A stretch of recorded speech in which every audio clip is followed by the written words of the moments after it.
नमस्ते दोस्तों, daily job alert में आप सभी का एक बार फिर से स्वागत है। आज मैं आपके लिए बैंकिंग सेक्टर की एक बहुत अच्छी अपॉर्चुनिटी लेकर आई हूँ। ये है union Bank of India apprentice recruitment 2026। दोस्तों, वीडियो को आखिर तक ज़रूर देखिए, क्योंकि आखिर में मैं एक इम्पॉर्टेंट एलिजिबिलिटी कंडीशन भी बताऊंगी, जो बहुत लोग मिस कर देते हैं और बाद में फॉर्म रिजेक्ट हो जाता है। अब कंडक्टिंग अथॉरिटी, ये recruitment union Bank of India द्वारा अप्रेंटिसशिप एक्ट 1961 के तहत करवाई जा रही है। ये अप्रेंटिसशिप प्रोग्राम इंडिया के अलग अलग राज्यों और यूनियन टेरिटरीज के ग्रेजुएट कैंडिडेट्स के लिए है। अब टोटल वैकेंसीज, इस भर्ती में कुल 1865 अप्रेंटिसशिप सीट्स हैं। ये वैकेंसी स्टेट वाइज पूरे इंडिया में डिस्ट्रीब्यूट की गई हैं और सीट्स प्रोविजनल हैं, यानी बैंक की एडमिनिस्ट्रेटिव रिक्वायरमेंट्स के हिसाब से बदल भी सकती हैं। अब इम्पॉर्टेंट डेट्स, ऑनलाइन एप्लीकेशन 29 अप्रैल 2026 से शुरू हो चुके हैं। अप्लाई करने की लास्ट डेट 19 मई 2026 है। टेंटेटिव ऑनलाइन एग्जामिनेशन मई या जून 2026 में हो सकती है। एज और एजुकेशनल क्वालिफिकेशन की कट ऑफ डेट 1 अप्रैल 2026 रहेगी। और मेरी सलाह यही है कि लास्ट डेट का इंतज़ार मत कीजिए, क्योंकि आखिर में टेक्निकल इश्यूज आ सकते हैं। अब नेचर ऑफ एंगेजमेंट, दोस्तों यहाँ एक बात ध्यान से सुनिए, ये रेगुलर परमानेंट जॉब नहीं है, ये अप्रेंटिसशिप ट्रेनिंग अपॉर्चुनिटी है। सिलेक्टेड कैंडिडेट्स बैंक द्वारा तय फिक्स्ड पीरियड के लिए ट्रेनिंग करेंगे और अप्रेंटिसशिप पूरी होने के बाद परमानेंट जॉब की गारंटी नहीं होगी। अब duration of training, training period 1 साल का रहेगा। इस दौरान कैंडिडेट्स को banking operations, customer service, branch functioning, financial products और day to day banking activities का प्रैक्टिकल एक्सपोजर मिलेगा। अब एज लिमिट, एज 1 अप्रैल 2026 के अनुसार कैलकुलेट की जाएगी। मिनिमम एज 20 साल है, मैक्सिमम एज 28 साल है। सिर्फ वही कैंडिडेट्स अप्लाई कर सकते हैं जो इस एज लिमिट के अंदर आते हैं। अब एज रिलैक्सेशन, एससी और एसटी को 5 साल की छूट मिलेगी, ओबीसी नॉन क्रीमी लेयर को 3 साल की छूट मिलेगी, पीडब्ल्यूबीडी यूआर और ईडब्ल्यूएस को 10 साल की छूट मिलेगी, पीडब्ल्यूबीडी ओबीसी को 13 साल की छूट मिलेगी, पीडब्ल्यूबीडी एससी और एसटी को 15 साल की छूट मिलेगी। रिजर्वेशन क्लेम करने वालों के पास वैलिड डॉक्यूमेंट्स होने चाहिए।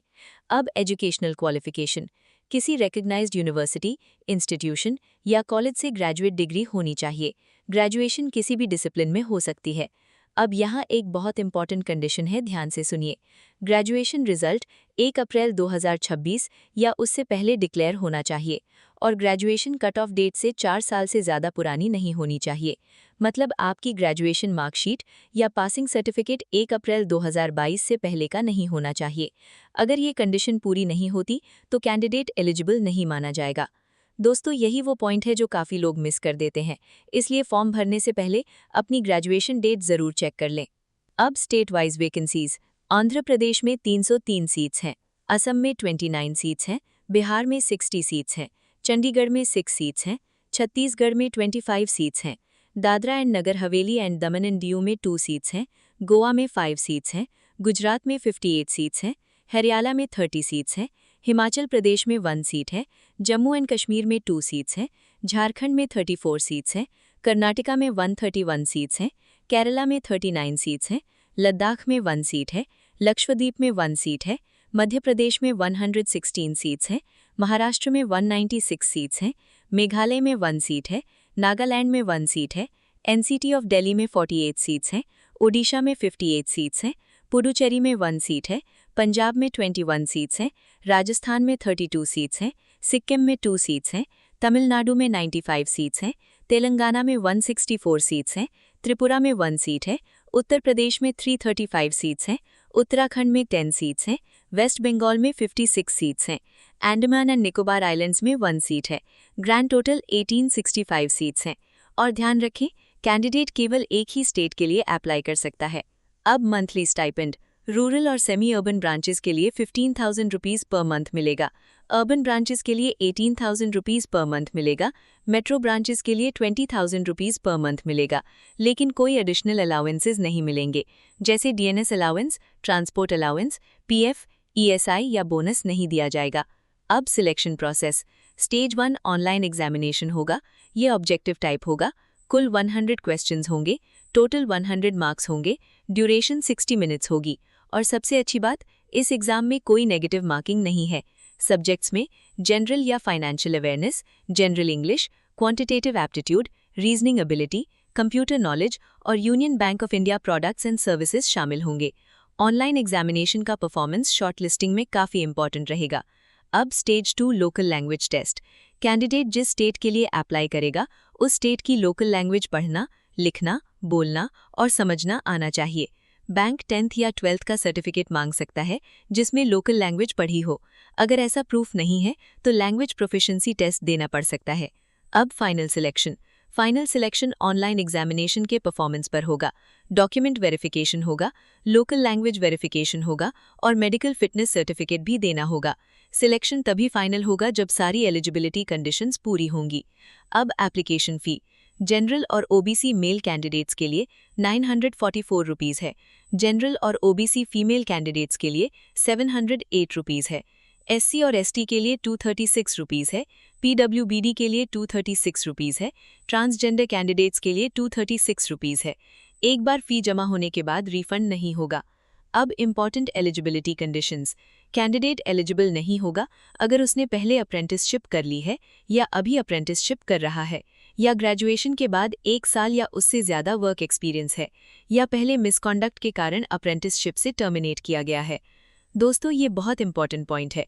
काफ़ी लोग बस वैकेंसी देखकर अप्लाई कर देते हैं, लेकिन एलिजिबिलिटी कंडीशंस पहले चेक करना बहुत ज़रूरी है। अब अप्लाई कैसे करना है? एप्लीकेशंस केवल ऑनलाइन मोड में स्वीकार की जाएंगी। सबसे पहले अप्रेंटिसशिप पोर्टल्स पर रजिस्ट्रेशन करना होगा, फिर ऑफिशियल रिक्रूटमेंट पोर्टल पर एप्लीकेशन सबमिट करनी होगी। ऑफिशियल वेबसाइट है https://www.unionbankofindia.co.in। रिक्रूटमेंट पेज है https://unionbankofindia.bank.in/recruitment। एप्लीकेशन पोर्टल है https://beep.bfssc.com/candidate_register/mkt। NATS पोर्टल है https://nats.education.gov.in। NAPS पोर्टल है https://www.apprenticeshipindia.gov.in। कोई हार्ड कॉपी भेजने की ज़रूरत नहीं है। अब इम्पॉर्टेंट इंस्ट्रक्शंस। कैंडिडेट केवल एक स्टेट के लिए अप्लाई कर सकता है। अप्लाई करते समय 5 प्रेफर्ड डिस्ट्रिक्ट्स चुन सकते हैं। फाइनल डिस्ट्रिक्ट अलॉटमेंट बैंक की रिक्वायरमेंट पर डिपेंड करेगा। Admit card, exam notice, result और फ्यूचर अपडेट्स केवल ऑफिशियल वेबसाइट पर आएंगे। अप्रेंटिसशिप के दौरान हॉस्टल, ट्रांसपोर्ट, पीएफ, ईएसआई या बोनस नहीं मिलेगा, इसलिए ऑफिशियल वेबसाइट रेगुलरली चेक करते रहिए। अब की हाइलाइट्स। ग्रेजुएट कैंडिडेट्स के लिए ये बहुत अच्छी अप्रेंटिसशिप अपॉर्चुनिटी है। 1865 वैकेंसीज पूरे इंडिया में हैं। किसी भी डिसिप्लिन के ग्रेजुएट्स अप्लाई कर सकते हैं। ऑनलाइन एग्जाम में नेगेटिव मार्किंग नहीं है। मंथली स्टाइपेंड 20,000 रुपीज़ तक है और बैंकिंग सेक्टर में प्रैक्टिकल एक्सपोजर भी मिलेगा। तो दोस्तों, अगर आप ग्रेजुएट हैं और बैंकिंग सेक्टर में शुरुआत करना चाहते हैं तो ये आपके लिए बहुत अच्छा मौका है। लास्ट डेट का इंतज़ार मत कीजिए, एलिजिबिलिटी चेक कीजिए और टाइम से पहले अप्लाई कर दीजिए। अगर आपका कोई सवाल है तो कमेंट में ज़रूर पूछें। वीडियो को लाइक करें, शेयर करें और ऐसे ही जॉब अपडेट्स के लिए चैनल को सब्सक्राइब करना बिल्कुल न भूलें। मिलते हैं अगली वीडियो में। धन्यवाद।